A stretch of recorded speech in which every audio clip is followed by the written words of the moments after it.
Bonjour, bonjour à tout le monde. Bienvenue sur ce nouveau direct organisé par Miroir Social dans le cadre du Rendez-vous des trésoriers. Donc un nouveau format initié et porté par deux partenaires que sont Technologia Expertise du groupe Technologia et le groupe UP. Donc deux partenaires qui s'associent pour porter cette rencontre, ce nouveau format, rendez-vous des trésoriers, des CSE. Hein. Donc l'idée, c'est de balayer dans le cadre de quatre cycles de rencontres.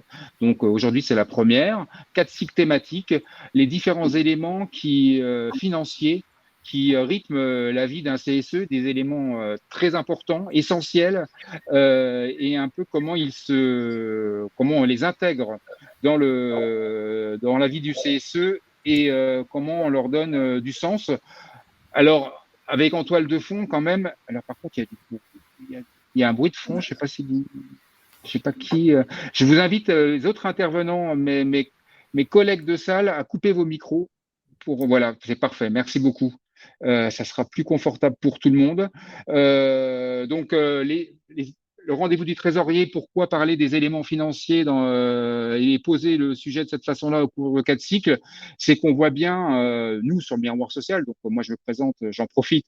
Donc Rodolphe Edlerlé, je suis le responsable de Miroir Social, et sur Miroir Social, le média Miroir Social, on a eu l'occasion régulièrement de parler de dysfonctionnement de CSE sur l'angle de la gestion financière, hein, où ça part à la dérive, où il n'y a plus de contrôle.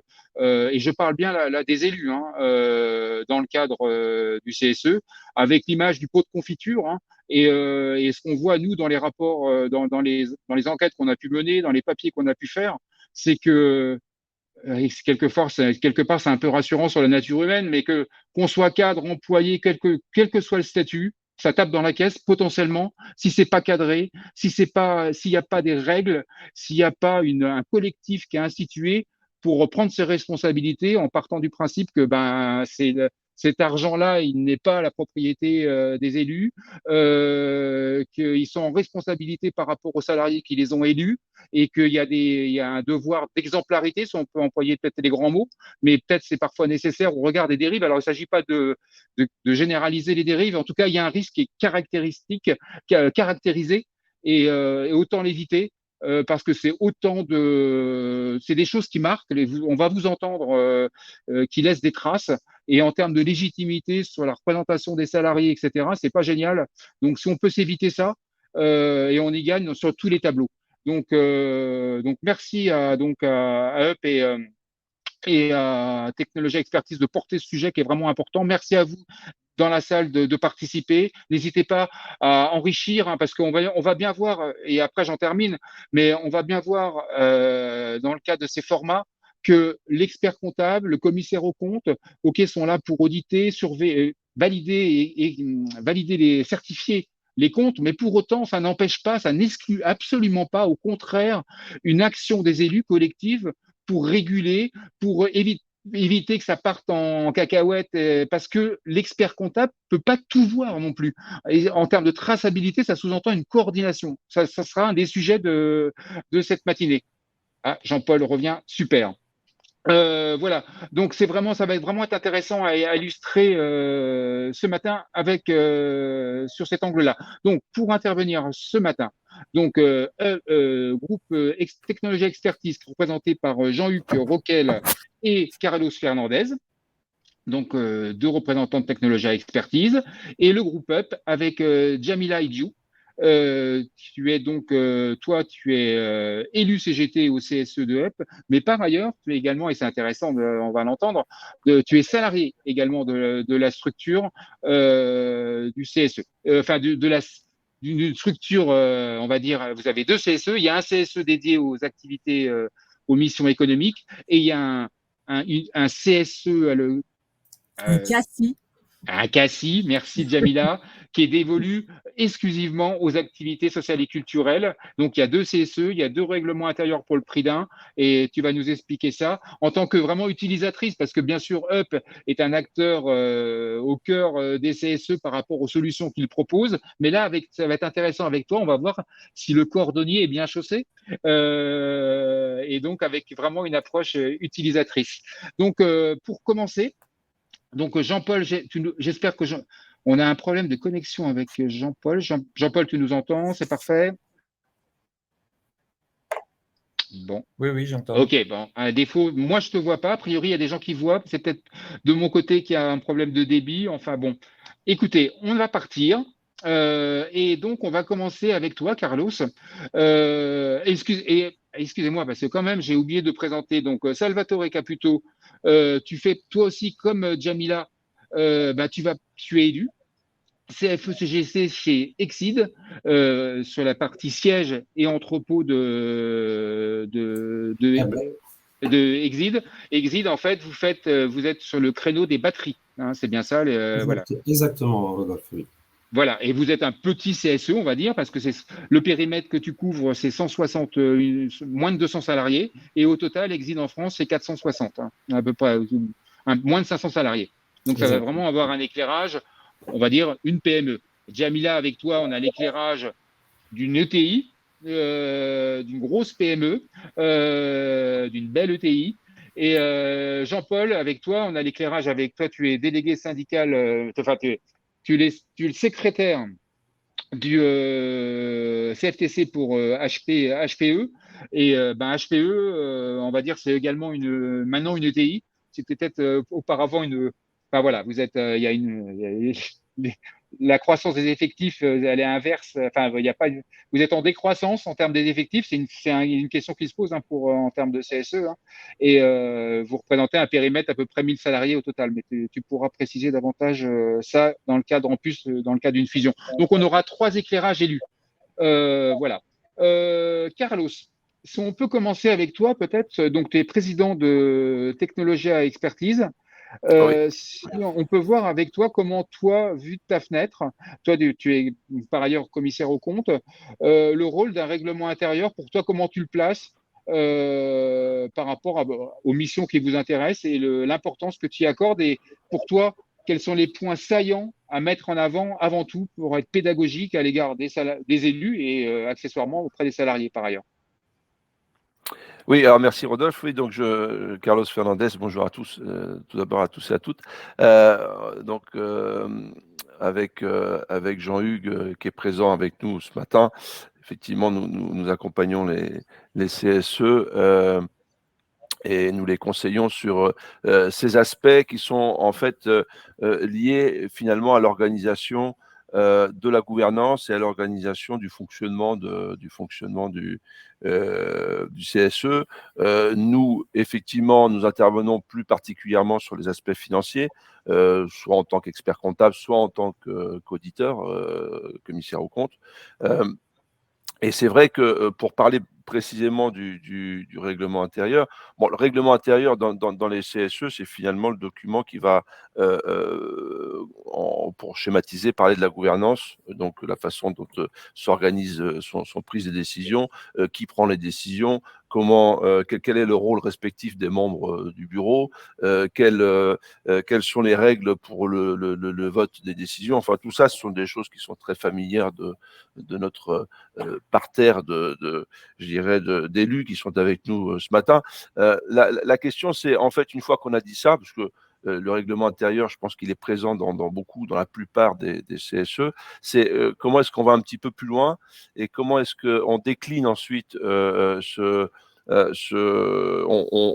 va un peu plus dans le détail de l'organisation finalement et on décline le fonctionnement en process, quelque part en procédures qui vont servir finalement ces procédures à être un petit peu le garde-fou par rapport au risque que tu évoquais, Rodolphe, et qui vont permettre ces procédures peut-être d'élaborer ce qui est très important justement pour éviter certaines dérives, de permettre du contrôle interne. Parce que nous, effectivement, on intervient, on est extérieur.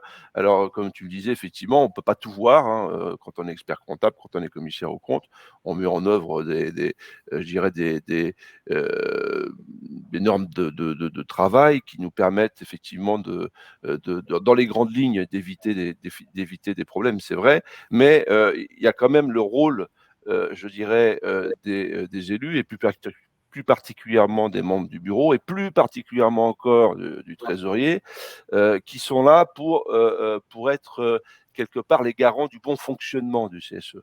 Et donc là, on va parler de contrôle interne. Voilà. On va parler de contrôle interne et ce sont et une notion, ce contrôle interne, qui va reposer sur alors le règlement intérieur, bien entendu, mais également sur des documents que nous allons pouvoir contribuer nous allons accompagner en fait les élus dans la rédaction de ces documents qui sont, on va pouvoir parler de manuels de procédure, en quelque sorte. Voilà. Manuel de procédure, je dirais, dans cette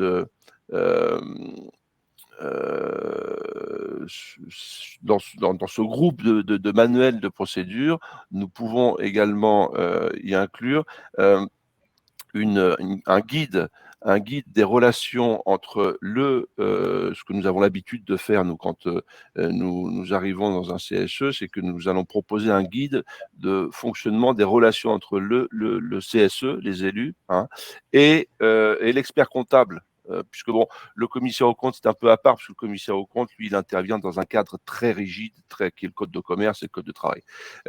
Par contre, en tant qu'expert comptable, on a une intervention qui est beaucoup plus libre, on va dire, dans ces modalités. Et là, nous, on propose un guide, qui est un guide de relation entre le CSE et nous, qui va permettre finalement d'organiser la communication entre nous et le travail.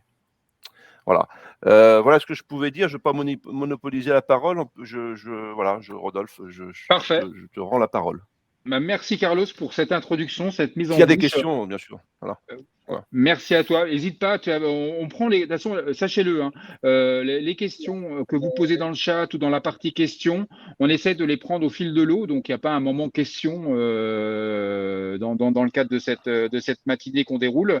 Donc, n'hésitez pas, vous, intervenant, à les prendre au fil de l'eau quand vous voyez quelque chose qui vous interpelle, de prendre la main pour rebondir, d'y interagir par écrit. En tout cas, on fait ça au fil de l'eau. Merci Carlos pour cette introduction. Alors, tu as une introduction, on va dire soft, quand tu as dit tous les CSE ont un règlement intérieur. Jean-Hugues, je te passe la parole. Tu vas peut-être apporter quelques nuances sur le fait que tous les CSE ont un règlement intérieur. Jean-Hugues. Alors, bonjour à tous, donc Jean-Hugues Roquel du cabinet Technologia Expertise. Je vais compléter ce que Carlos vient de dire. Déjà, la première chose à savoir, c'est que c'est l'article L2315-24 du Code du travail qui pose l'obligation pour les CSE d'établir un règlement intérieur. Et donc, ce règlement intérieur recense l'ensemble des modalités, effectivement, de fonctionnement et d'organisation du CSE, comme l'a dit Carlos précédemment. Et donc, il encadre les rapports entre les élus du CSE et les salariés de l'entreprise. Pour autant, les ordonnances Macron ont privilégié les négociations d'accords collectifs. Et dans le cadre de ces négociations d'accords collectifs, on trouve des clauses concernant le fonctionnement et l'organisation du CSE. Raison pour laquelle, ce que l'on peut constater donc avec les CSE avec lesquels on travaille, il y a environ la moitié des CSE, effectivement, qui ne disposent pas de règlement intérieur. Alors, ce que l'on constate, c'est que ces CSE qui ne disposent pas de règlement intérieur sont ceux qui ont soit mis en place des accords collectifs, donc négocier des accords collectifs, les organisations syndicales avec l'employeur, et qui se reposent donc sur ces accords collectifs, du fait qu'il n'y a pas de sanctions en l'absence de règlement intérieur, ben, ça ne les incite pas aussi forcément à rédiger un règlement intérieur. Et ce que l'on constate aussi, c'est que plus le CSE est de petite taille, et moins il y a de règlement intérieur. Bien entendu, pour les CSE de grande taille, je reprends rapidement les critères. Les ressources inférieures à 153 000 €, ce sont des CSE de petite taille. Tu disais tout à l'heure, Rodolphe, Exide, CSE Exide, petit CSE. Non, CSE de taille moyenne, plus de 153 000 €, mais ne dépassons pas des critères que sont le nombre de salariés, le total maximum de ressources de 3 100 000 et un total de bilan qui est de la moitié, 1 055 000. Ça, ce sont les critères donc pour les CSE de taille moyenne qui ont l'obligation d'avoir un expert comptable. Et puis les grands CSE, auxquels le CSE du groupe UP fait très certainement partie. Non, même pas. Bon, en dessous. Bon, donc CSE groupe UP, taille moyenne. Les autres, donc, ce sont ceux qui ont plus de 3 100 000 de ressources ou 1,55 de bilan, ou alors qui ont plus de 50 salariés, parce que vous avez des CSE, effectivement, qui ont des salariés et qui peuvent même avoir au sein du CSE un CSE. Un CSE qui a plus de 50 salariés ben, dispose lui aussi d'un CSE. Voilà. Donc, ce qui est important dans le règlement intérieur, c'est que il y a des clauses qui sont obligatoires. J'en cite 2 ou 3. Dans les clauses obligatoires, parce qu'on va en revenir sur ces points-là en fin de webinaire, ce sont les règles relatives à arrêter des comptes annuels, les modalités d'établissement pour le secrétaire et le trésorier du rapport d'activité et les informations relatives à la commission des marchés lorsqu'il y a l'obligation d'en mettre une en place, ou encore lorsqu'il n'y a pas d'accord collectif, le fonctionnement de la commission santé, sécurité et conditions de travail. Et puis, vous avez des clauses facultatives, et parmi ces clauses facultatives, vous avez l'utilisation de la subvention de fonctionnement et l'utilisation de la contribution aux activités sociales et culturelles. Et c'est là où il est important, non pas de trop détailler donc chacune des activités sociales ou de l'utilisation du budget de fonctionnement, mais de définir quand même certains critères d'utilisation, les critères d'attribution aux salariés, qui va permettre effectivement ensuite au bureau et aux salariés de connaître ce à quoi ils ont le droit et, comme le disait Rodolphe tout au début, permettre qu'il n'y ait pas de dérive. Voilà. Et on va voir qu'il y a la possibilité de mettre en place effectivement des boucliers, notamment par l'intermédiaire du budget prévisionnel. Moi, c'est ce que je conseille régulièrement au CSE, de mettre en place des budgets prévisionnels pour l'année suivante, plutôt que de voter au coup par coup lors de chaque réunion plénière, et de présenter régulièrement ce budget prévisionnel par rapport au réalisé en cours d'année. Voilà, donc je ne vais pas plus loin, je vais laisser les autres intervenants. Jean-Hugues, une petite relance tout de même. Tu dis, voilà, il y a une partie, les petits CSE, ils n'ont pas de… La CE qui principalement n'ont pas de règlement intérieur. En quoi il y a un lien avec le fait que et pour autant, des dérives, il peut y en avoir dans les petits CSE, mais également dans partout. Hein, il n'y a pas petit, grand, même combat. Mais tu me disais que l'absence de règlement intérieur, c'était aussi symptomatique d'élus qui attendaient un peu tout de l'expert comptable, qui pensaient l'équilibre que disait Carlos, contrôle interne, contrôle externe. cette dimension responsabilisation sur le contrôle interne. C'est symptomatique d'une absence de prise de conscience de ça. On est d'accord? Tout à fait, tout à fait. C'est vrai que lorsque l'on intervient, généralement, donc on révise les comptes, on prépare un rapport et nous allons le présenter en réunion plénière, donc devant la direction et les élus. Et souvent, nous avons des questions sur ça peut être des frais de déplacement, sur des frais qui ont été engagés, des dépenses qui ont été engagées. Et les élus nous disent, mais est-ce que vous avez vu ça? Pourquoi vous ne parlez pas de tel sujet, etc., etc. Et je leur dis régulièrement, nous leur disons régulièrement, mais déjà, l'expert ne peut pas tout voir. Vous êtes en interne, vous êtes élu du CSE et vous avez la possibilité chaque année de demander au bureau du CSE de venir vérifier les documents comptables. Quand je dis documents comptables, ce sont les factures, les notes de frais, etc. Et ensuite, poser la question en séance. Donc, n'attendez pas tout forcément de l'expert comptable. L'expert comptable, il est là pourquoi? Pour dire que, d'une manière générale, il n'y a pas d'anomalie dans les comptes, d'anomalie qui remettrait en cause la gestion du bureau du CSE. Et ça, c'est déjà arrivé. C'est déjà arrivé. Mais par contre, l'expert comptable ne peut pas reprendre toutes les notes de frais. Vous imaginez, quand vous avez 15 élus titulaires, l'expert comptable ne peut pas reprendre toutes les notes de frais et vérifier que tous les frais sont conformes à la réglementation sociale.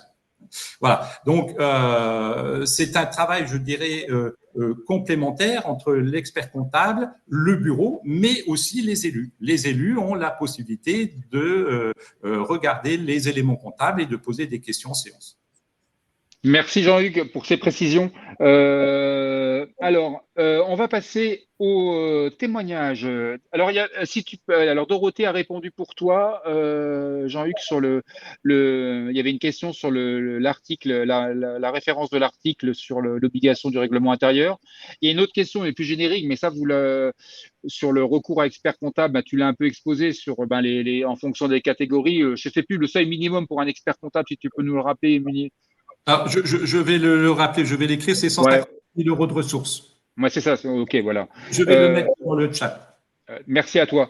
Il y a également, je vous invite aussi, il y a des questions également dans la partie questions, hein, parce que la partie questions est faite pour ça, donc ne pas hésiter.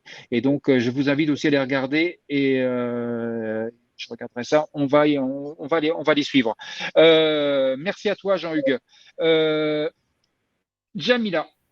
Donc, Jamila Idiou, donc tu es élu CGT au CSE donc du groupe UpCop maintenant d'ailleurs, et également salarié du groupe Up, mis à disposition détaché auprès du CSE. Et donc, chez vous, l'originalité, c'est qu'il y a deux CSE, comme je disais, un CSE budget de fonctionnement et un CSE. Je vais pas y arriver, hein. Le CACI, c'est ça? Le CACI, ouais. Le CACI, qui est le CSE dévolu aux ASC. Donc voilà. Et donc, c'est en 2013 qu'il y a un règlement intérieur qui est arrivé dans le groupe Up. Si tu peux nous rappeler le contexte qui était déjà que le secrétaire du CSE de l'époque, Thomas, a jugé opportun, nécessaire de mettre en place un règlement intérieur. Oui, tout à fait. Alors, bonjour à tous déjà. Voilà, comme expliquait Rodolphe, je suis arrivée, en fait, j'ai une particularité, effectivement, c'est que je suis élue et je suis aussi, avant tout d'être élue, j'ai un métier. Mon métier, c'est d'être l'assistante des élus. Donc, il y a quelque temps, aux dernières élections professionnelles, je me suis dit, tiens, à force de côtoyer les élus, pourquoi pas moi? Donc, j'y suis allée, j'ai été élue et donc, du coup, j'ai cette double casquette de permanente, comme on connaît un peu tous, et cette casquette d'élu. Du coup, moi, je suis arrivée en fait en tant qu'assistante permanente en 2012. Je remplaçais la personne qui faisait une mobilité interne à ce moment-là. Donc, je suis arrivée en juin, exactement 2012. L'été s'est passé, on est arrivé en septembre et la secrétaire qui était en poste à ce moment-là a démissionné. Donc, on s'est retrouvés, alors moi, essayant d'être guidée par les autres élus, les adjoints, etc., un peu face à moi-même sur certains éléments qui pouvaient arriver, et notamment, peut-être que vous en faites chez vous dans vos entreprises, on fait des expos-ventes. Donc, on fait venir des prestataires externes chez nous. Et donc, moi, j'ai été mise sur la gestion du planning, l'accueil des exposants, etc. Et en fait, je me suis aperçue au fur et à mesure, enfin, c'est même pas je me suis aperçue, hein, au fur et à mesure que je les accueillais, certains pouvaient proposer soit des cadeaux, du coup, de leur stand. Certains venaient, c'était du linge de maison, des fois c'était des articles de cuisine, parfois c'était de l'alimentaire, des choses comme ça. Et en fait, je me suis retrouvée avec des exposants qui me proposaient de recevoir à titre gracieux des petits cadeaux, des petits avantages par rapport aux salariés qui pouvaient venir acheter sur leur stand. Moi, je connaissais pas du tout les pratiques, et sur le moment, en fait, je disais non, j'en ai pas besoin. Voilà, si j'ai besoin, j'achète. Et en fait, il y a de l'insistance quand même des exposants. Et du coup, au début, j'ai pris, j'ai pris, bon, je gardais dans mon bureau. Et ensuite, donc je vous disais, le secrétaire avait démissionné. Heureusement, il y avait des élections qui étaient prévues sur la fin d'année. Et quand je posais des questions autour de moi, en fait, les élus qui étaient en place ne connaissaient pas trop non plus. Donc, je n'étais pas trop orientée. Donc, en attendant d'avoir un nouveau secrétaire, je les avais mises au placard derrière moi, derrière mon bureau. Et donc, un secrétaire est arrivé, a été élu. On a eu un nouveau secrétaire. Voilà, on s'est posés tous les deux pour un peu apprendre à se connaître, parce qu'on ne se connaissait pas du tout à l'époque.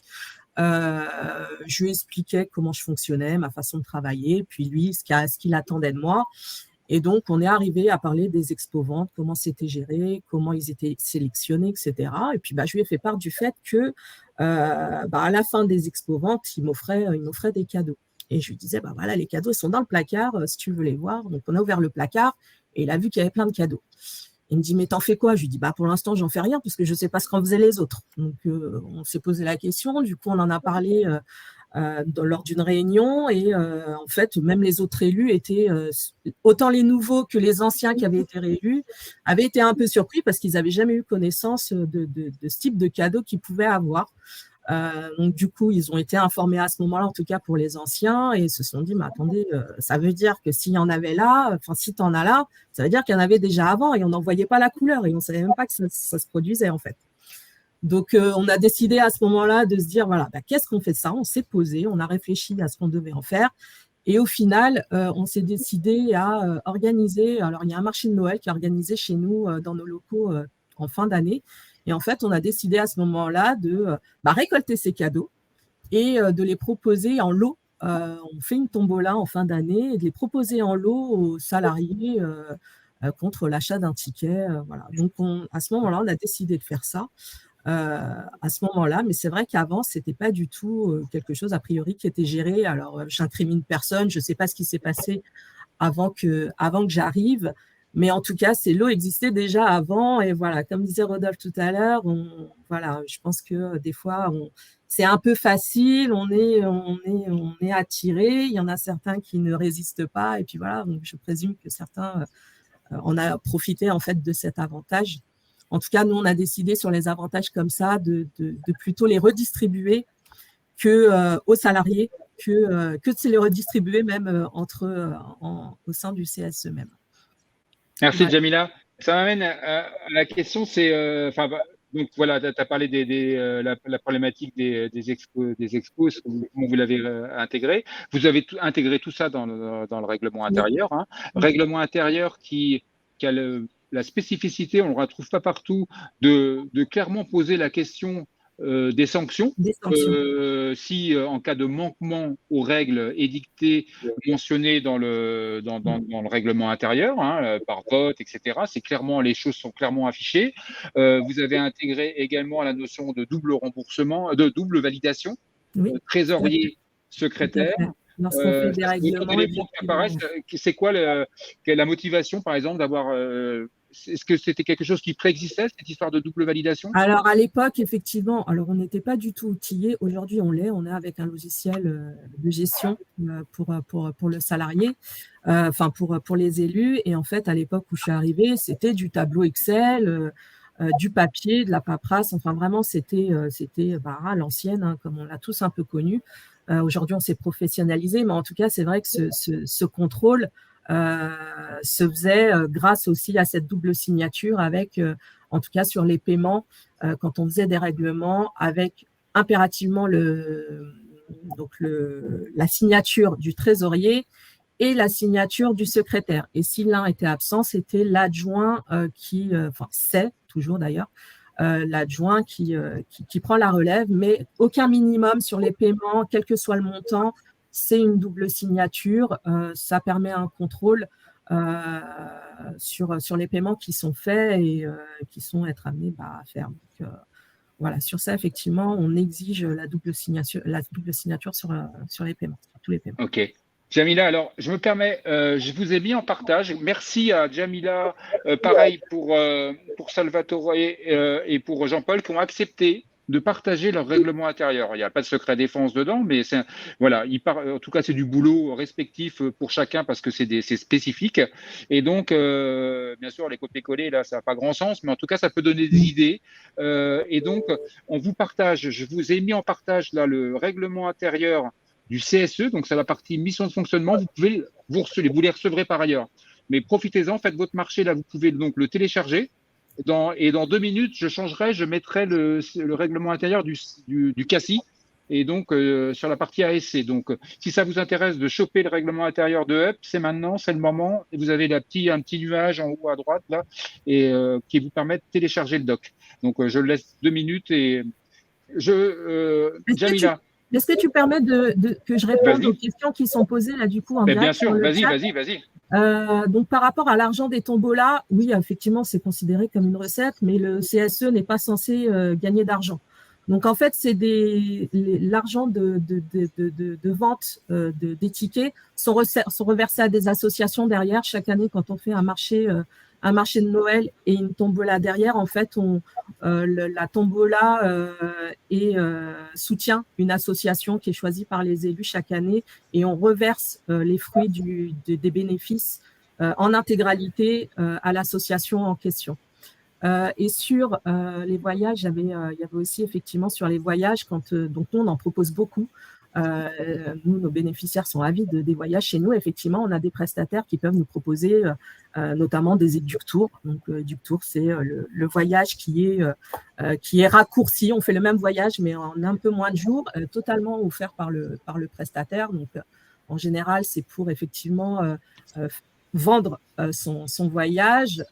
Pour certains, c'est aussi un moyen d'accélérer l'acceptation d'un contrat avec le voyagiste. Donc, nous, on n'en fait pas par défaut. Et il y a aussi sur les voyages la possibilité, et nous, on tend plus vers ça d'ailleurs, quand un voyagiste veut nous proposer une gratuité, on demande à ce que la gratuité soit lissée sur l'ensemble du prix. Voilà, alors des fois, c'est pas énorme, hein. On va peut-être aller sur un voyage en coût d'achat qui va être à 2 000 €, mais on va demander systématiquement à ce que ce 2 000 € soit lissé sur l'ensemble du prix final du voyage. Voilà, comme ça, personne n'en bénéficie, il n'y a pas de gratuité, il n'y a pas de savoir qui en profite, parce que chez nous, non, vraiment, ce genre de choses, on n'en veut pas, on essaye d'avoir une intégrité, de garder une bonne image et d'avoir des élus plutôt honnêtes, transparents sur l'usage et voilà. Alors, merci Jamila. Alors, j'ai parlé de nuages de façon un peu a priori, tout le monde ne le chope pas. Bon, on va arrêter les règlements intérieurs, sachez-le. Je m'y engage. À la fin du live, vous recevrez l'ensemble des personnes inscrites, vous recevrez en fichier attaché l'ensemble des 4, parce que 2 pour 1 du côté de chez Up, des 4 règlements intérieurs. Donc, si vous voyez pas le nuage, vous inquiétez pas, je vais virer c'est pas l'objet, c'est pas que vous regardiez actuellement le règlement intérieur, vous pourrez le regarder pendant votre week-end, à tête reposée. Voilà. Donc, j'enverrai ça, il n'y a pas de problème. Jamila, tu m'expliquais pour terminer, c'est que donc vous avez 2 règlements intérieurs qui intègrent clairement les éléments financiers avec qu'est-ce qu'on peut faire, qu'est-ce qu'on n'a pas le droit de faire, les sanctions si on ne respecte pas, c'est très clair. Pour autant, tu disais que vous réfléchissez à en faire peut-être une charte éthique, un objet de communication, parce que pour reprendre tes propos, c'est de dire c'est bien beau d'avoir un règlement intérieur, etc. Mais la confiance, la transparence, ça s'entretient Ouais. en permanence. Je veux dire, c'est un exercice vraiment récurrent Ouais. à faire. C'est jamais gagné. Et donc, d'où l'idée peut-être d'une charte éthique. Tout Si à tu peux fait. nous en dire un peu plus. Ouais, tout à fait. On réfléchit effectivement à afficher en fait une sorte de charte pour afficher ce que les élus font avec les subventions qui sont versées par la direction. Et enfin, on le fait déjà avec le rapport de gestion, etc. Mais en tout cas, on voudrait effectivement dire, parce qu'il y a toujours des salariés qui se posent des questions pour les voyages, comment sont attribuées les places, comment, enfin voilà, il y a toujours un tas de questions dans la tête des salariés. Comme j'ai dit à Rodolphe, moi, ça fait maintenant 10 ans que j'y suis en tant que permanente. J'ai aucun problème et je peux assurer qu'en tout cas, nous, dans notre côté, dans notre CSE, on a des élus plutôt qui sont propres et transparents, qui sachent qui racontent ce qui se passe dans les faits, qui n'ont aucun problème à en parler avec les salariés et à montrer aussi. Et là, du coup, on s'est dit, pourquoi pas au final faire un vrai acte d'engagement et l'afficher. Donc, nous, on a un site internet. Tous les salariés y ont accès. C'est un accès privatisé, bien évidemment, pas accessible par le public. Mais en tout cas, voilà, de montrer notre engagement en écrivant une charte. Nickel, nickel. Merci à toi, Jamila. Tu pourras reprendre la parole et très bien de répondre. Donc, Jean-Paul Vouillet. Donc, alors, attends, hop. Jean-Paul, donc c'est super, on te voit. Donc, Jean-Paul, tu es le secrétaire CFTC du CSE de HPE. Toi aussi, tu as accepté de partager, tu as accepté de partager le RI qui n'est pas encore, comme tu le disais, n'a pas été validé parce que tu vas nous expliquer l'originalité. C'est que là, le RI que je vais envoyer tout à l'heure à l'issue de la matinée, c'est la fusion de deux RI. C'est un exercice de style. Hein, quand deux CSE fusionnent, eh ben, on fusionne les RI en sachant que chaque CSE a ses spécificités, avait son RI. Donc, l'exercice en soi de la fusion de RI, Jean-Paul, je te laisse enquiller là-dessus et quelles sont tes exigences en matière sur les éléments financiers et comment ça transpire dans le règlement intérieur que vous avez concocté, que vous allez faire passer en bureau. À toi, Jean-Paul. Ok, merci Rodolphe. Bonjour tout le monde. Donc déjà pour expliquer le parcours, j'ai fait 4 mandats en tant que trésorier et 3 mandats en tant que secrétaire. Et mon premier acte en tant que secrétaire a été de faire voter un article 1 dans le règlement intérieur qui est justement sur l'éthique. Alors pourquoi ? Parce que avant ça, en tant que salarié lambda, j'ai assisté à des pratiques surprenantes qui ont déjà été un petit peu évoquées, à savoir des voyages déjà remplis avant même qu'ils soient proposés aux salariés. Un trésorier pilote qui a fait acheter un petit avion avec l'argent du CSE qu'il avait privatisé. Pareil pour un voilier, etc., etc. Donc voilà, évidemment, en tant que salarié, j'ai été choqué par… L'histoire du foie gras est pas mal aussi, si tu peux la raconter. L'histoire du foie gras.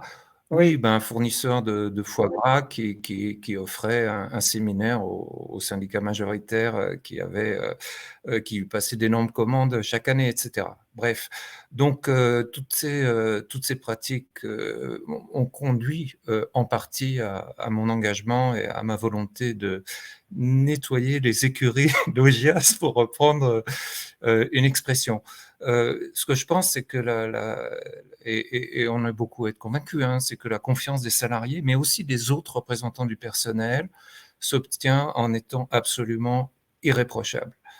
Irréprochable sur les subventions, les règles d'attribution et par rapport aux fournisseurs.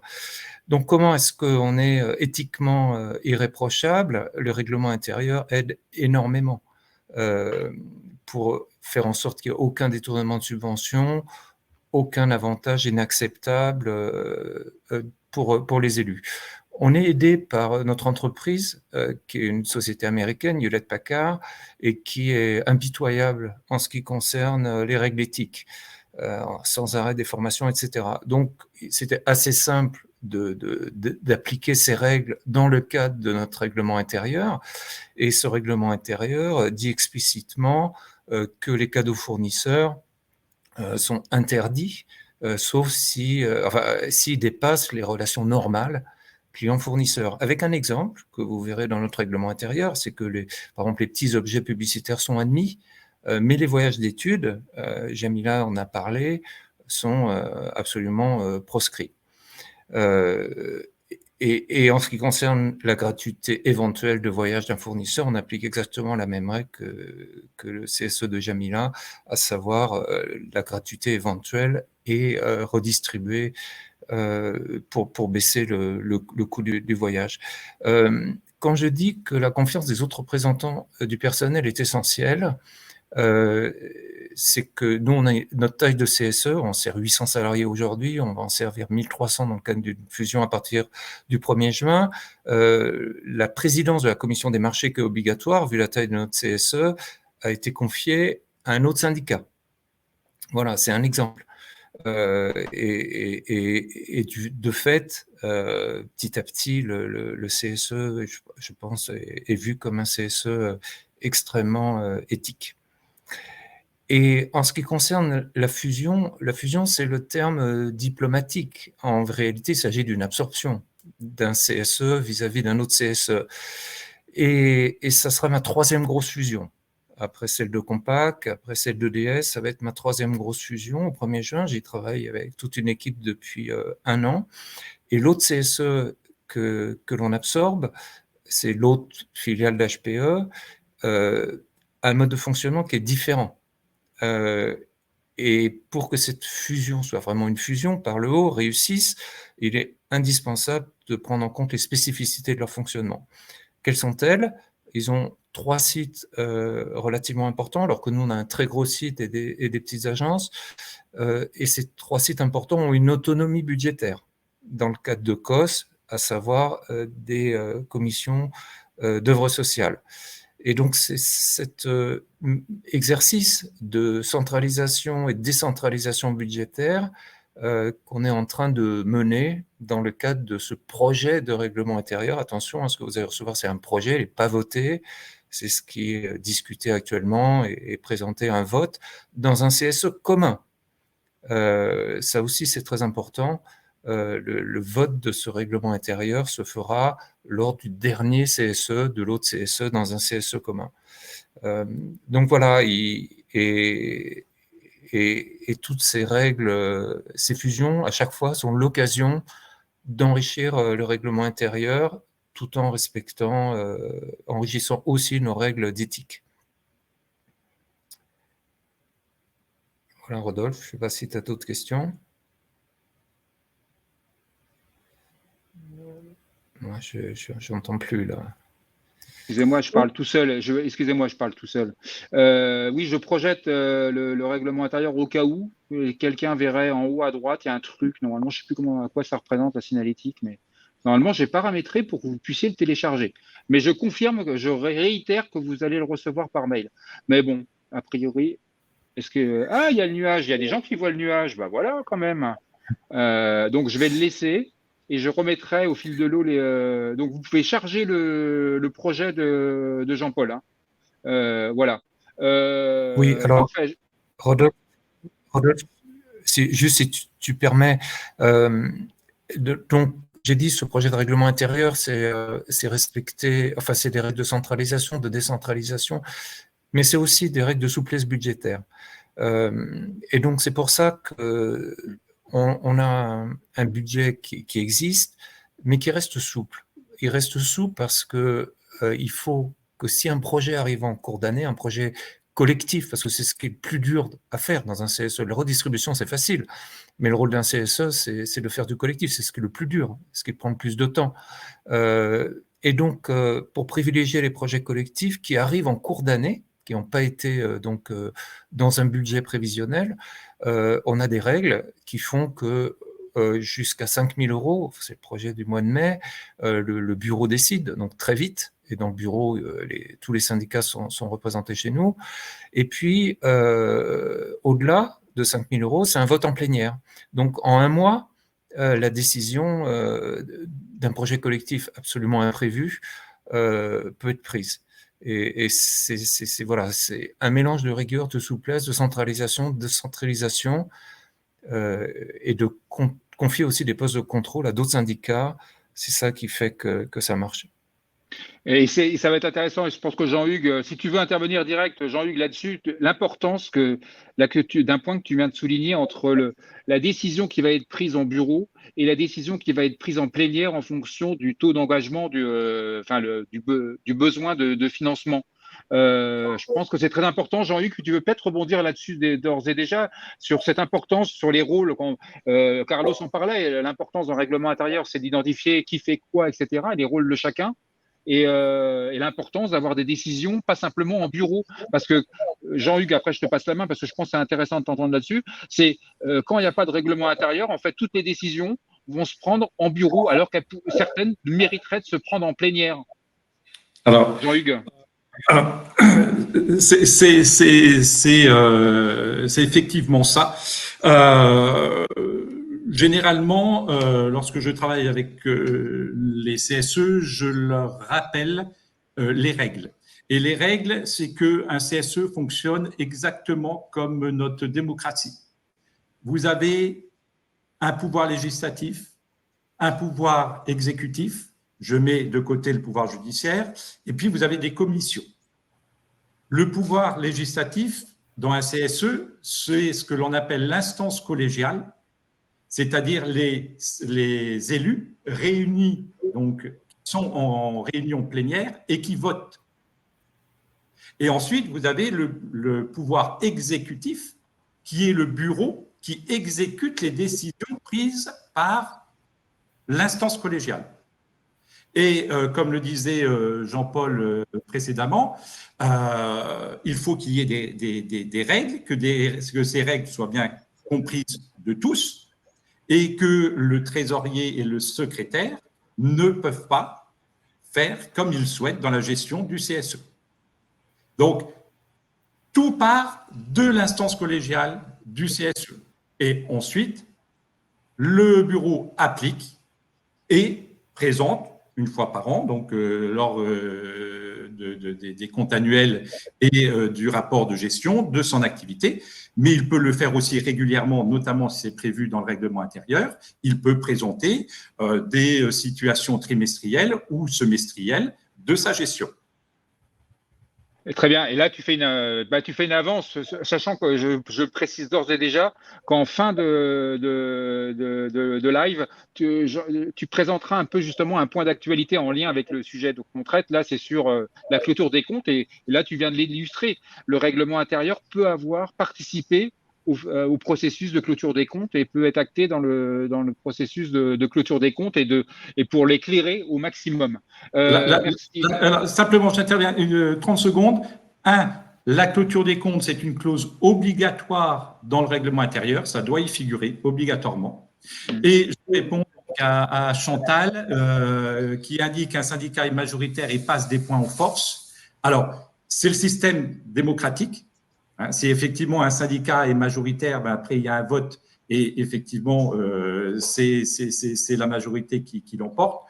Pour autant, les points qu'il met donc au vote doivent correspondre à des choses licites. Voilà. Et à partir du moment où c'est licite, oui, malheureusement, c'est pas possible de faire autrement. Ok, parfait, merci. Jean-Paul, je te redonne la main sur. Excusez-moi, je te redonne la main sur justement. Il y avait la question de Chantal. Mon CE est majoritaire, État qui écrase tout le monde et il donne aucune marge de manœuvre aux autres élus. Et ça, tu l'as dit toi-même et tu l'illustres bien. Et je pense que c'est un point important à te faire peut-être développer. C'est le règlement intérieur. Si ton approche du règlement intérieur, c'est qu'il doit responsabiliser l'ensemble des élus. C'est bien ça l'objectif avant tout du règlement intérieur. Et que tout le monde se sente concerné. C'est bien ça? Oui, et puis que l'éthique, la confiance soit pas un sujet de discussion, voilà, qu'il n'y ait aucun doute sur l'intégrité des élus.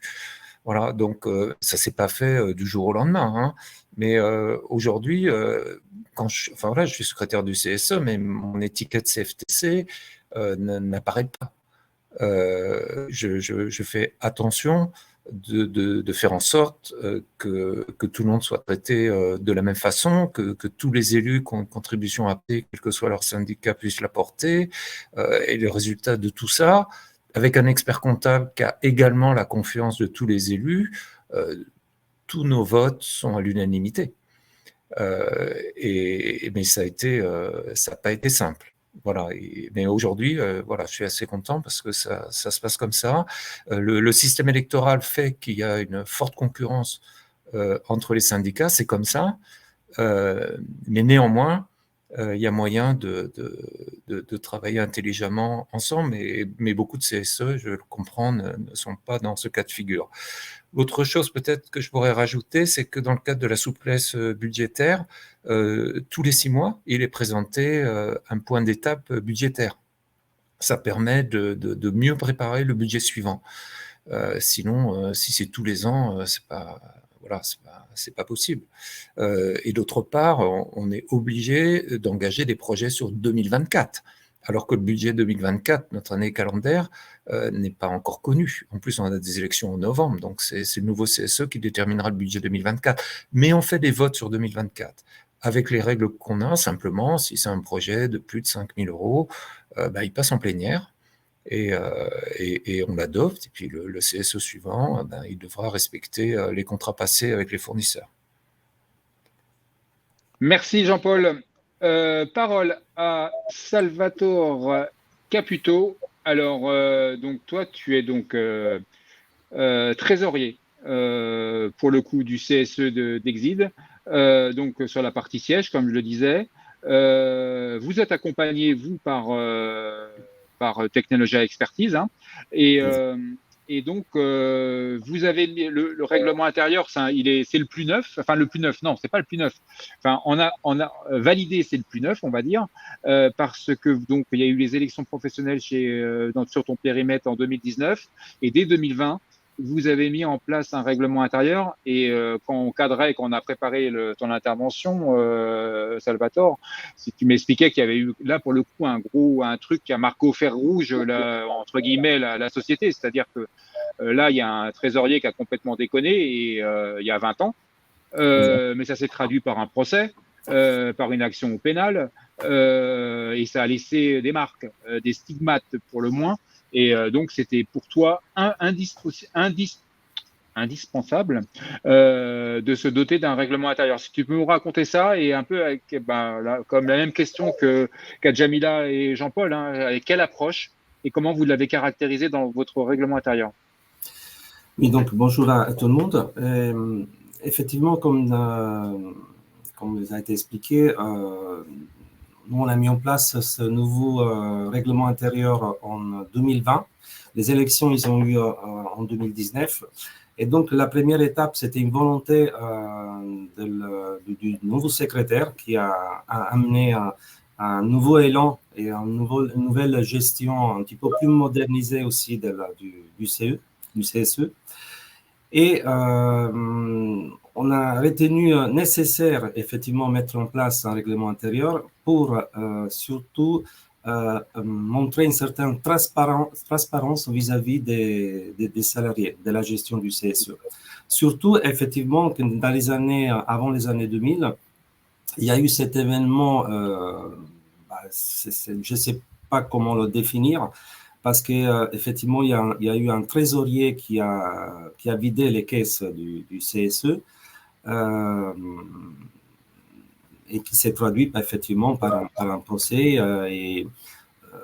Bon, on ne va pas dans les détails, mais effectivement, il a été complice. Il y a eu aussi d'autres complices qui ont participé, qui sont passés à l'as, qui faisaient partie aussi de la direction. Donc, c'était quelque chose qui nous a marqué fortement.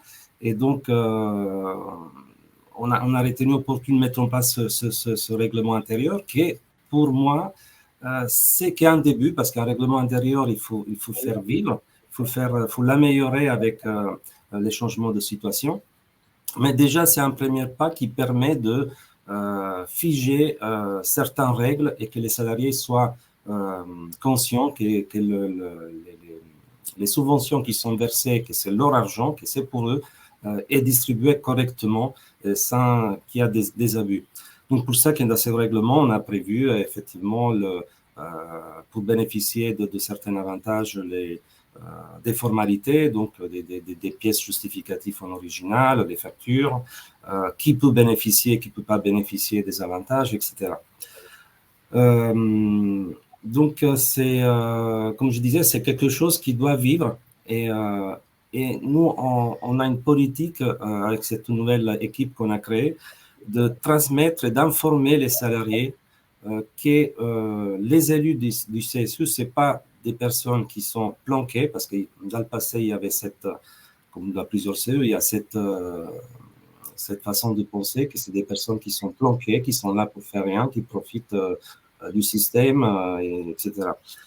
Et donc, on tient beaucoup à de transmettre aux salariés, de les assurer, d'être transparent avec eux, et surtout avec la communication, en utilisant aussi des outils qu'aujourd'hui ils sont à disposition, comme par exemple un site internet ou un groupe WhatsApp, de façon que les salariés sont au courant de qu'est-ce qu'on fait, comment on gère leur argent.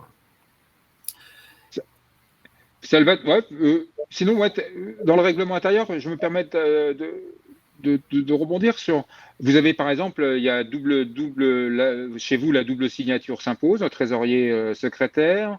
Je reprends également des clés de verrouillage que vous avez intégrées dans le règlement intérieur. C'est par exemple sur les virements que sur des listes de prestataires référencés et sinon pas de virements. Tout ça, c'est autant de blindage qui était indispensable. Oui, parce que, je répète, dans l'ancienne gestion, il y avait du cash, il y avait des règlements par chèque, et le virement, ça n'existait pas du tout. Donc déjà, on a éliminé complètement le cash, on n'accepte pas des règlements en espèces. Ça aussi, c'était un très bon conseil de notre expert comptable. Donc, on a éliminé rapidement le paiement en espèces.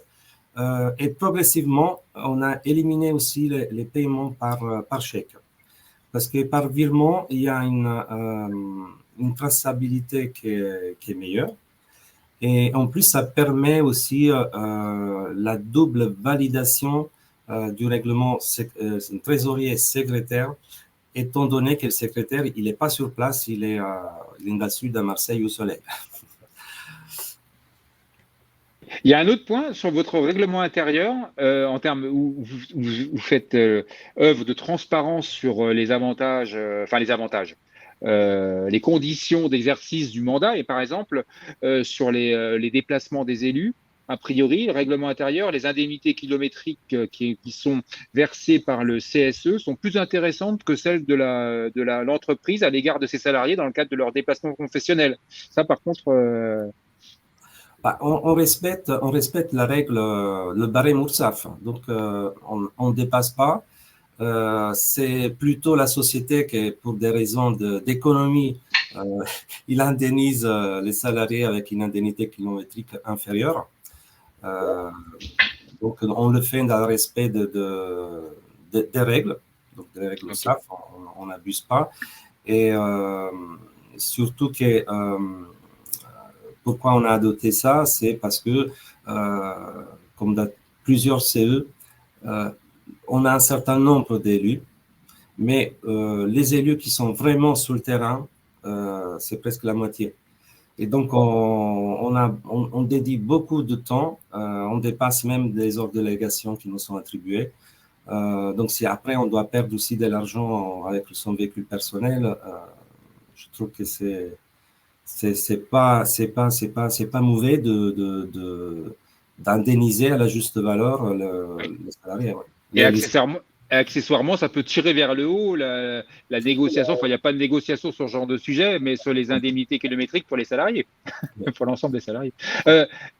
Salvatore, tu me disais que le règlement intérieur, comme tu l'as bien précisé, c'est quelque chose. Enfin, on l'a vu, ça doit évoluer. Un règlement intérieur, il n'est pas figé, il évolue dans le cadre de fusion, absorption, et il s'enrichit. Et toi, tu as des pistes. Votre règlement intérieur, il date de 2020. Et tu considères que là, d'ores et déjà, il y a matière à le faire évoluer? Dans quel sens? Dans le sens, par exemple, il est présent déjà, il est indiqué dans la copie que j'ai transmise, mais par exemple, dans la prochaine réunion, on va essayer de préciser, quand on fait appel à des prestataires extérieurs, que le choix soit fait au moins sur un minimum de 2 prestataires. C'est fait aujourd'hui déjà, mais ce n'est pas formalisé dans le règlement intérieur. Donc, quand par exemple, on doit organiser une animation pour les salariés, on fait appel à plusieurs prestataires. Aujourd'hui, on reçoit les devis, c'est discuté au niveau des élus et ensuite c'est voté en séance plénière à la réunion du CSE. Aujourd'hui, on le fait, mais ce n'est pas formalisé dans le règlement. Donc, ça, on va l'insérer, on va le faire voter pour le prochain CSE au mois de mai. Alors, on ne vous entend pas là. Écoute, excusez-moi. Merci à toi. Merci de ton intervention. Et je passe la parole à Jean-Hugues Roquel. Donc, Jean-Hugues, petit rebond sur, on en a un peu parlé en introduction sur l'expert comptable, il ne peut pas tout voir, et la nécessité du contrôle interne. Si tu peux nous illustrer ce que vous ne pouvez pas voir, par exemple, des choses concrètement, sans les élus, vous êtes en difficulté, ou alors sans une bonne coordination avec les élus, vous passez à travers. C'est quoi? Alors, effectivement, l'intervention de l'expert comptable est quand même d'essayer de voir la majorité des anomalies qui pourraient se produire. Ce que l'on fait, soit on n'intervient que pour la révision des comptes, c'est-à-dire qu'on ne saisit pas les comptes, on ne fait que réviser les comptes et donc on contrôle des pièces justificatives, mais pas toutes. Généralement, on le fait, c'est ce qu'on appelle la méthode des sondages. Hein, on sélectionne au hasard des factures et on demande au trésorier de nous les sortir pour vérifier. Donc, généralement, ce qui peut arriver, c'est dans les frais, par exemple, dans les frais de déplacement, on demande à ce que soit indiqué la date du déplacement, l'objet du déplacement, s'il s'agit d'un déplacement au titre du budget de fonctionnement ou au titre du budget des ASC. Et puis, après, il y a toutes les règles fiscales.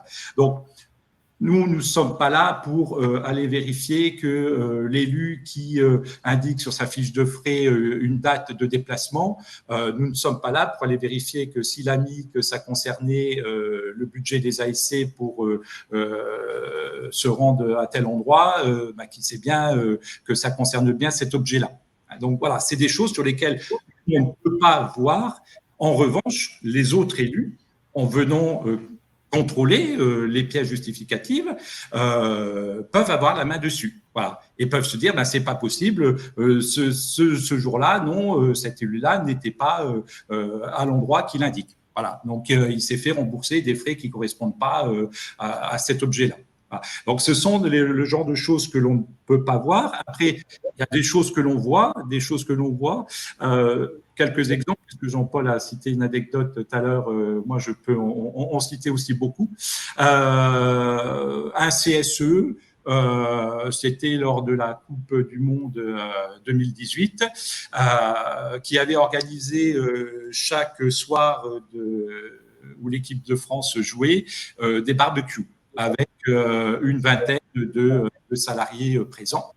Et donc, on a demandé à quoi ça correspondait. Donc, on nous a répondu que c'était dans le cadre des matchs de l'équipe de France. Et on a demandé surtout qui participait à ces barbecues. Et il s'avérait que c'était toujours les mêmes personnes. Voilà. Parce que c'était pas forcément ouvert aux autres salariés et que les autres salariés ne le savaient pas. n'en avait pas connaissance. Voilà.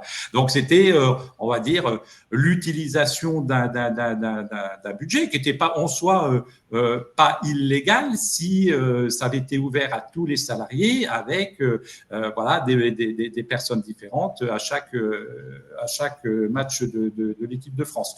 Une autre anecdote, toujours pour ce CSE-là, dans le cadre du budget de fonctionnement, on avait constaté l'achat de costumes et de chaussures.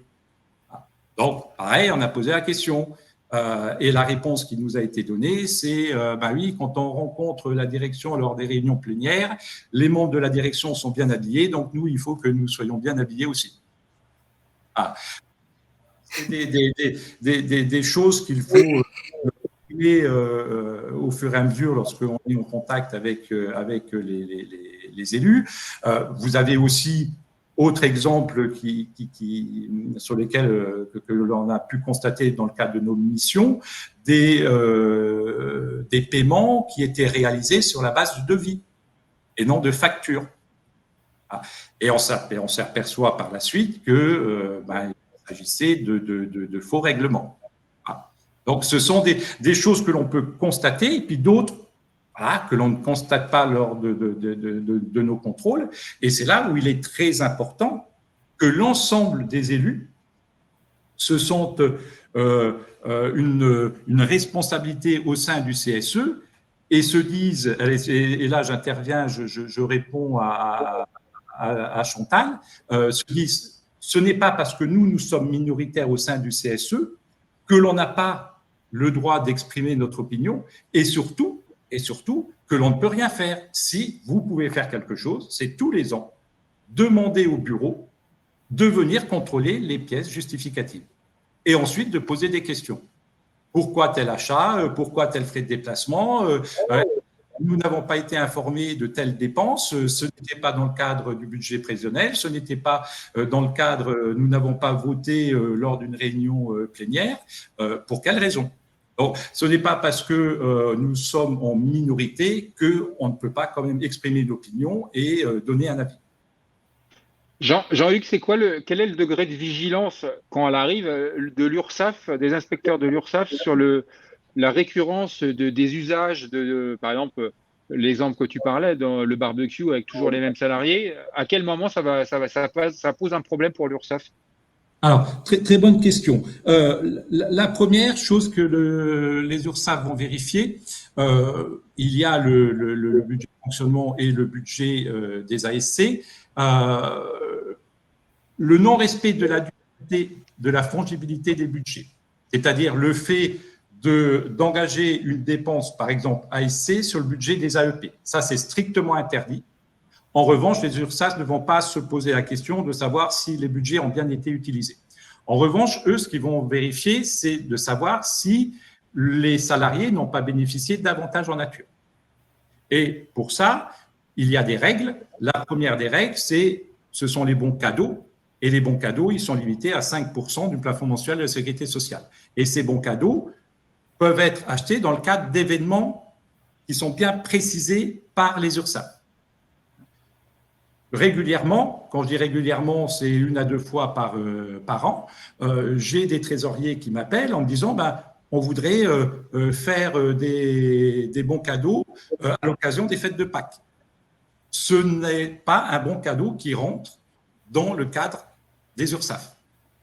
Donc, s'ils le font, il y a un risque de redressement.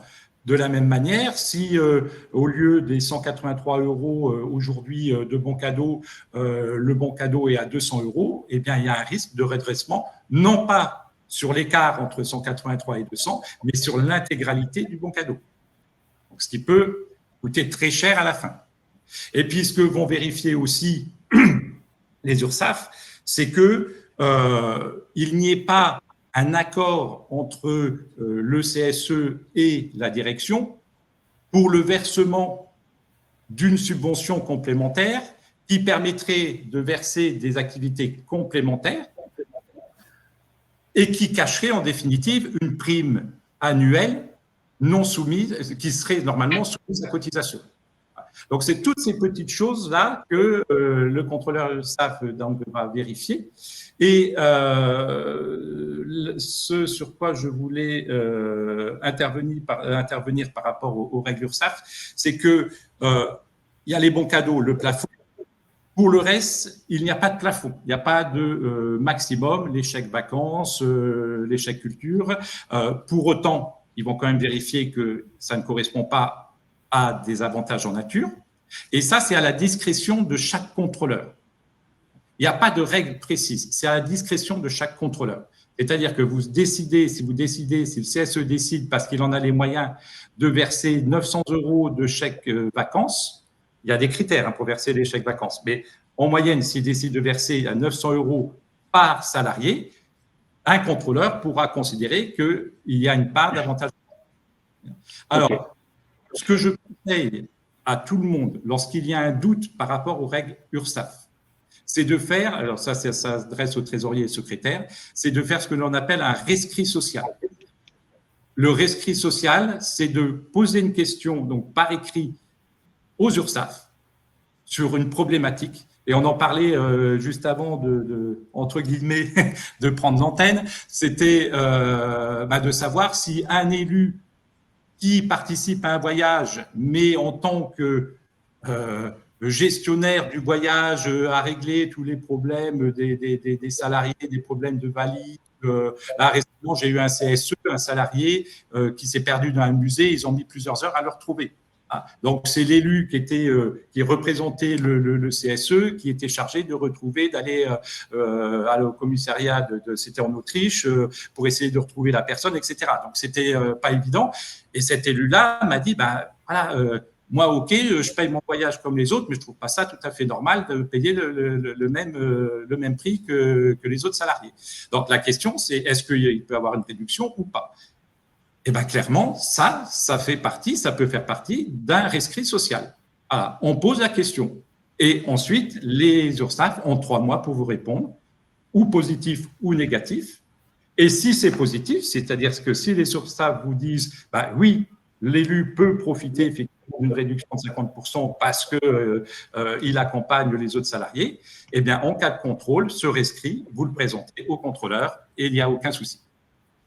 OK. Parfait. Merci, Jean-Hugues. Attendez, je coupe mon micro, je fais n'importe quoi. Carlos, on voit bien, ça transpire des échanges qu'on a depuis ce matin.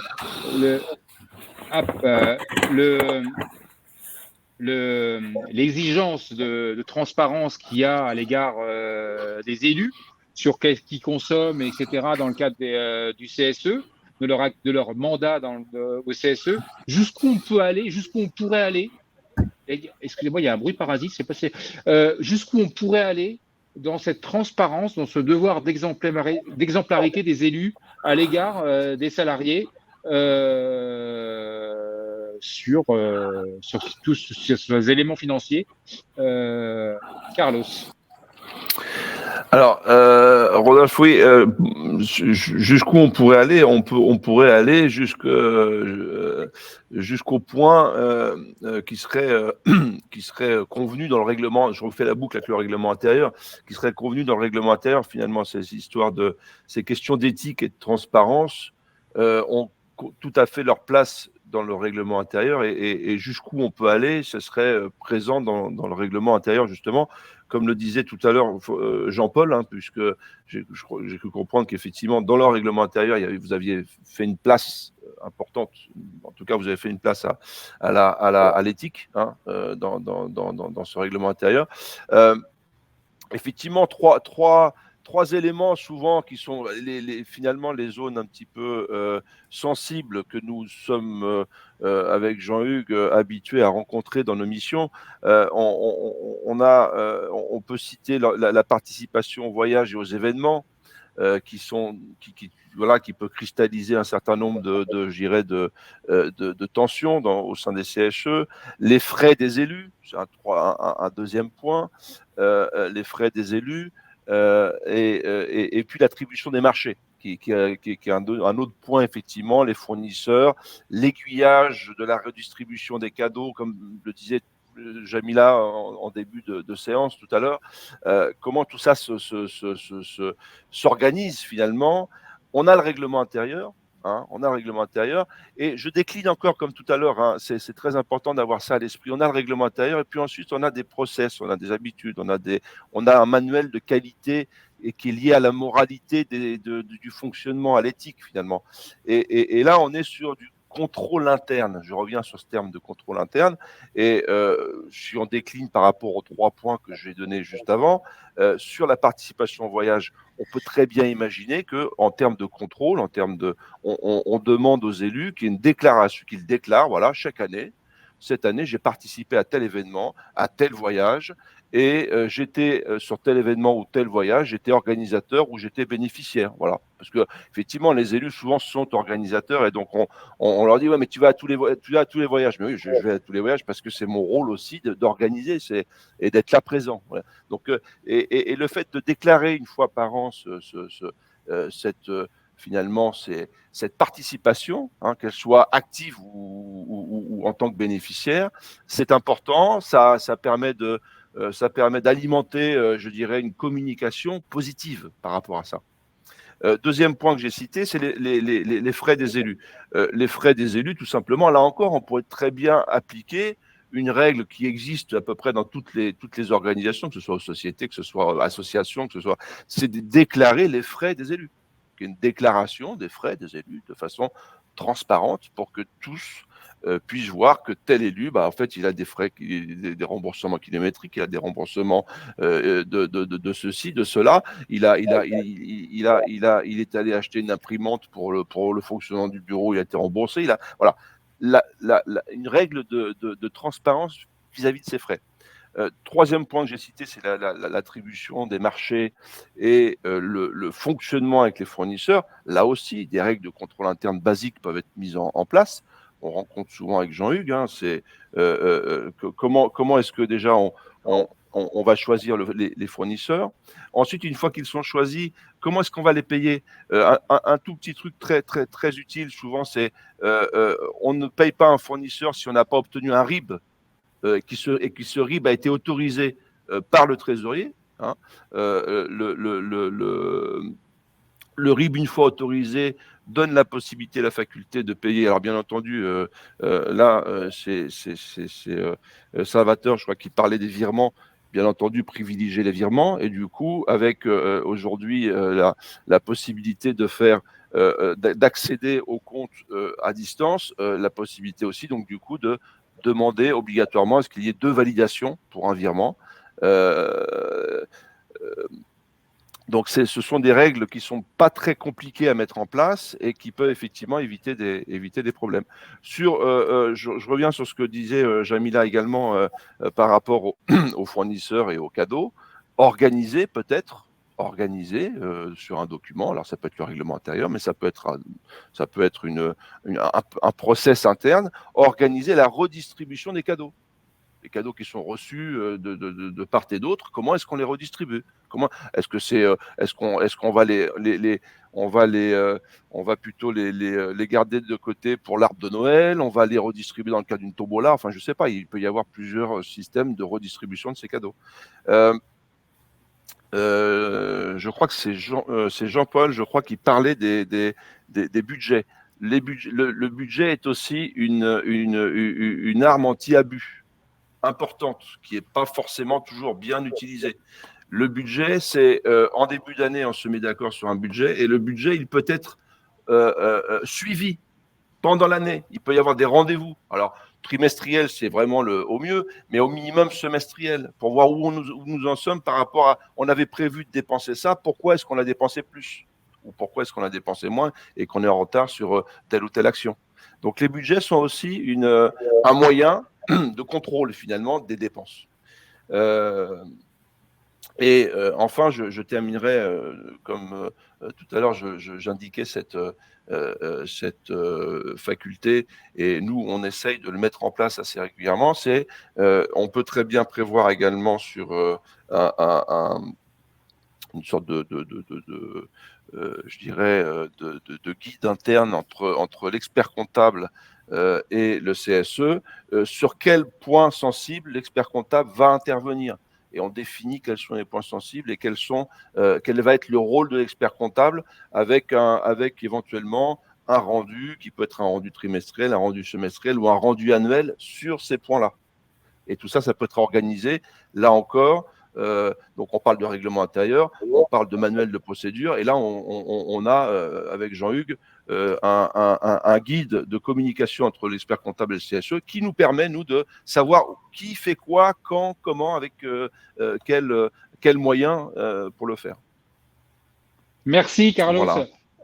Merci, Carlos. Parfait. Il y a une question d'Isabelle dans la salle, là, on n'en a pas parlé, c'est les dotations, c'est-à-dire le matériel informatique, le téléphone, etc., dont vont pouvoir potentiellement bénéficier les élus. Ça m'amène à la question par rapport à ce que tu as dit, Carlos.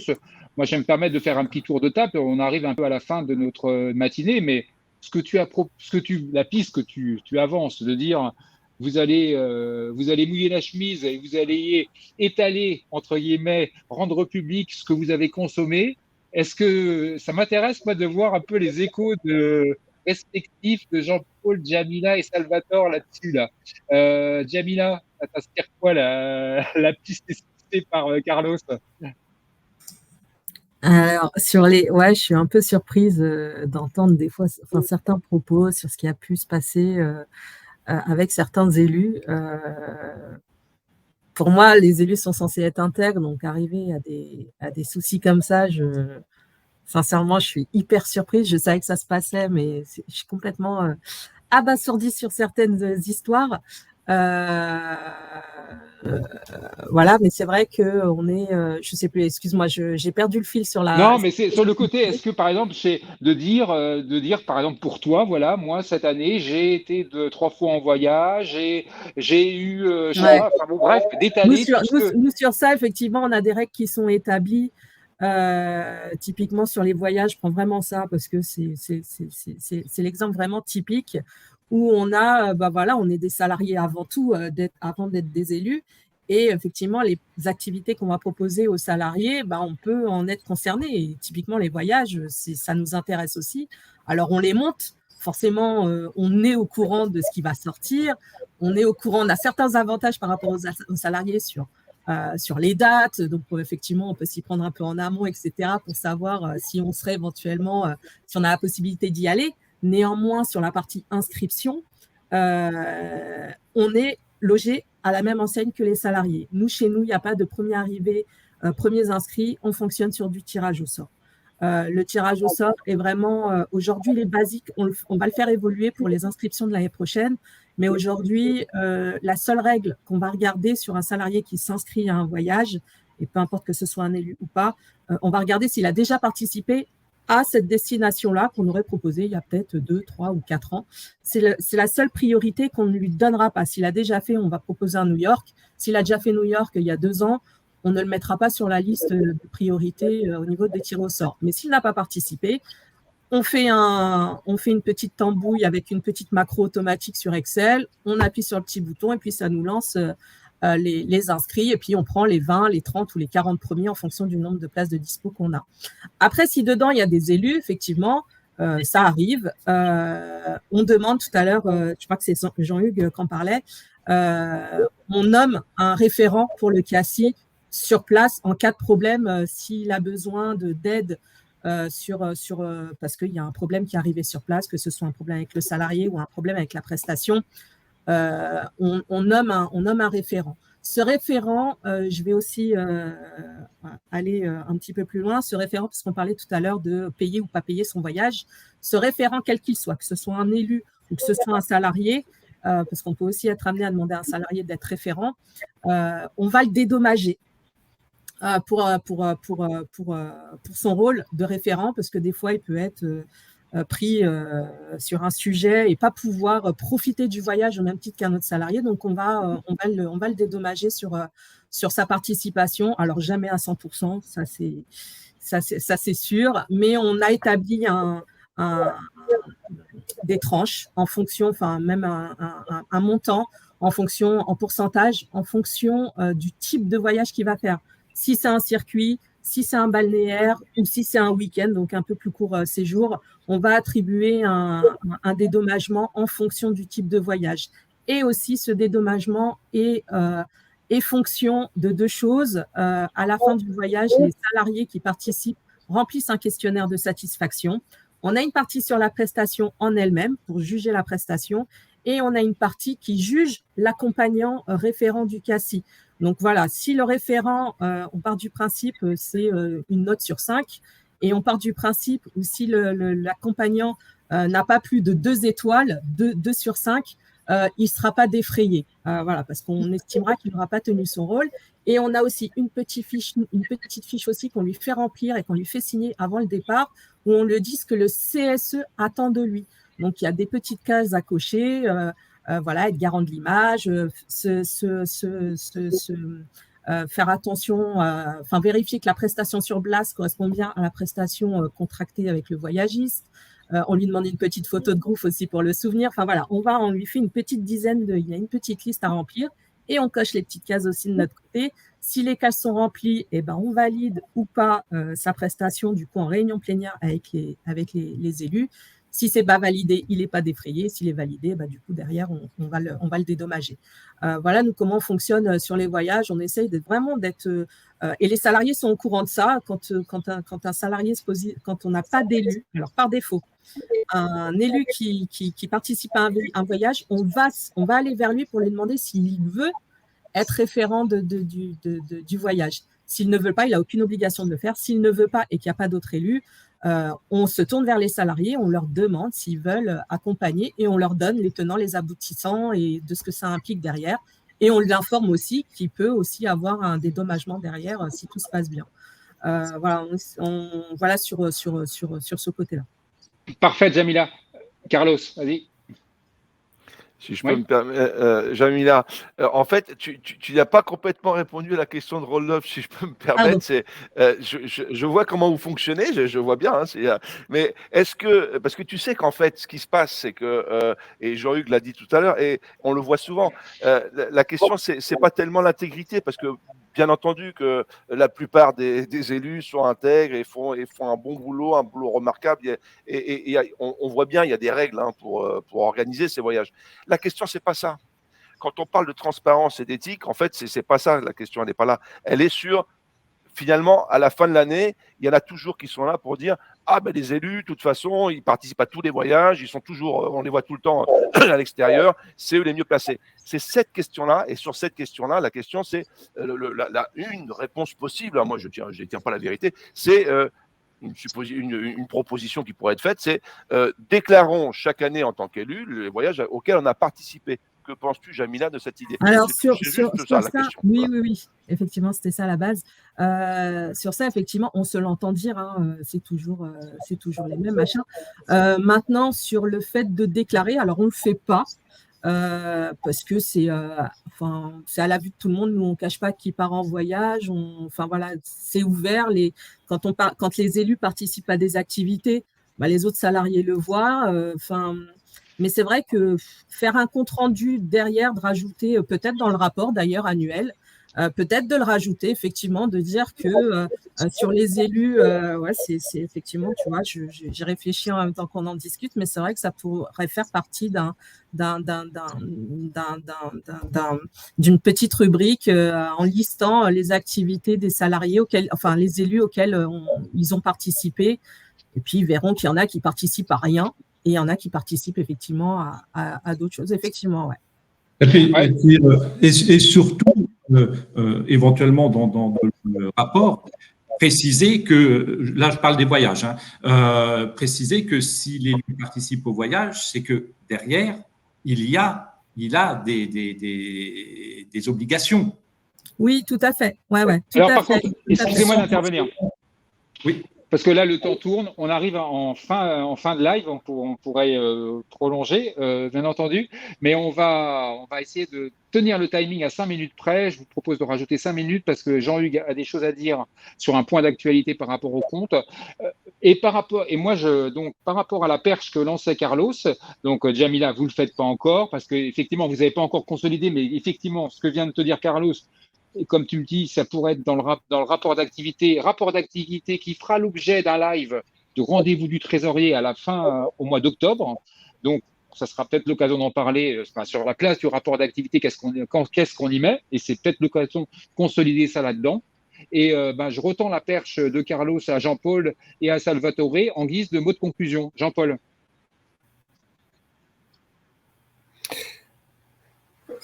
Déjà, les règlements.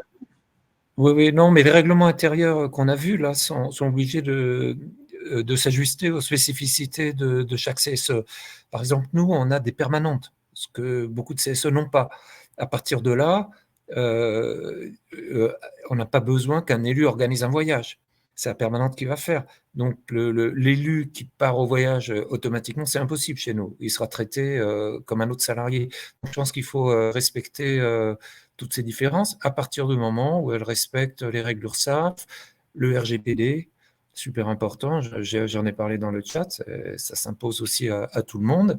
Et puis la troisième dimension du règlement intérieur, c'est l'éthique. Voilà. Donc, voilà ce qu'on peut dire. Bon. Mais merci donc, tu ne rafficheras pas tous les voyages que font les élus, etc. Tu ne vois pas le sens de… Mais non, parce qu'ils sont traités, nous, c'est une sélection par points. Vous partez en voyage, vous récoltez des points. Moi, je me suis inscrit à des voyages, je n'ai pas été pris. Hein. Donc, il n'y a aucune nécessité de faire ça. Ok. Salvatore voilà. Oui, donc tous ces échanges ils ont été très, très intéressants et enrichissants. Et par rapport à la transparence, c'est notre cheval de bataille de cette nouvelle équipe. Moi, je serais pour effectivement faire apparaître dans le rapport de gestion s'il y a des voyages, les voyages qu'ils ont bénéficié les élus. Nous, on a mis en place des critères pour les locations des maisons et des appartements. Les élus ils sont soumis aux mêmes critères. Donc, si une année, ils sont partis, la deuxième année, ils ne sont pas prioritaires, ils ne partiront pas. Donc, on adopte les mêmes règles que parce que l'élu, c'est un salarié comme tous les autres aussi. Donc, il doit aussi bénéficier des avantages du CE, mais sans en abuser. Et là, effectivement, le règlement intérieur, il pose des verrous. Mais, effectivement, je suis d'accord avec M. Fernandez qu'il faut associer au règlement intérieur peut-être un mode de fonctionnement, un manuel, effectivement, qui peut servir aussi à l'expert comptable pour effectuer ces contrôles. Entendu. Merci Salvatore. Alors, on arrive à la fin de notre rencontre. Merci à vous pour votre participation. Et donc, le mot de conclusion, on va terminer comme ça. Et moi, je vous annonce que le 30 juin, le deuxième rendez-vous du trésorier, j'aurais pu le dire autrement, concerne la place de l'évaluation, la place des éléments financiers dans la qualité de service qui est rendue aux salariés par le CSE. Et donc, ça sera le sujet du 30 juin prochain. Jean-Hugues, pour terminer, si tu peux, là, dans le contexte actuel, le lien que tu fais entre, on en a un peu parlé, hein, sur on est dans la clôture des comptes, le point d'actualité, et comment on la prépare au mieux, où en sont les CSE, et pour faire le lien avec tout l'objet de la matinée, c'est que le règlement intérieur peut permettre de mieux préparer, de se mettre en position de mieux préparer sa clôture des comptes. Exactement. Donc, de toute façon, c'est une obligation, c'est une clause du règlement intérieur. Ça, le CSE ne peut pas y échapper. Et effectivement, il s'agit dans le règlement intérieur d'indiquer comment les comptes vont être arrêtés.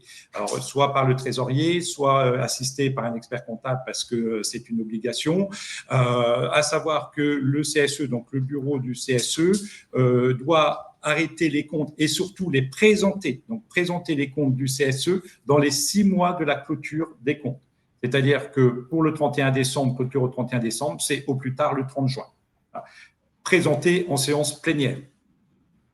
Et si il pourrait s'avérer que ce ne soit pas tenable, un problème informatique, de logiciel perdu, etc., il est toujours possible, pas au dernier moment, quelques semaines avant, de demander au tribunal un report de la présentation des comptes au mois d'août ou septembre pour permettre au CSE de finaliser correctement ses comptes. Parfait. Tu vois d'autres points, Jean-Hugues? C'est bon? C'est bon. Parfait. Bah, écoutez, il y a une question. Moi, pour terminer là-dessus, on parle de règlement intérieur, etc. Mais il y avait une question c'est Nathalie qui posait la question quelque part en toile de fond, qui posait la question de l'alerte, c'est-à-dire le devoir d'alerte quand un élu ou un salarié voit que quelque chose déconne dans un CSE. Et quand bien même les choses ont été formalisées, les règles, le cadre a été fixé dans le règlement intérieur, le devoir d'alerte de salariés ou d'élus pour retirer, corriger le tir. Là-dessus, peut-être en mot de conclusion, là-dessus, qui aura un truc à dire là-dessus, sur cette alerte, ce besoin d'alerte, et qui est responsable de ça? Là, je vous lance une question un peu ouverte. Carlos, non? Tu parles par rapport au compte du CSE? C'est par rapport à une question qui est posée, là j'en profite, par Nathalie, quand on voit quelque chose qui ne va pas dans le fonctionnement du CSE, qui est-ce qu'on alerte? Qu'est-ce qu'on met en branle pour que les choses soient corrigées? Si tu permets, Rodolphe. Oui. Rodolphe, tu m'entends? Oui, si tu permets, moi je conseille de faire une déclaration en plénière. Utiliser les plénières pour poser une question et puis ensuite, si besoin, faire des déclarations. Mais au moins, ce sera inscrit au PV. Enfin, on peut commencer par là. Voilà une première réponse. Déjà, demander à ce qu'un audit soit réalisé, un audit des comptes. C'est tout à fait possible. Ok. Oui, la réaction, Jean-Paul, effectivement, c'est le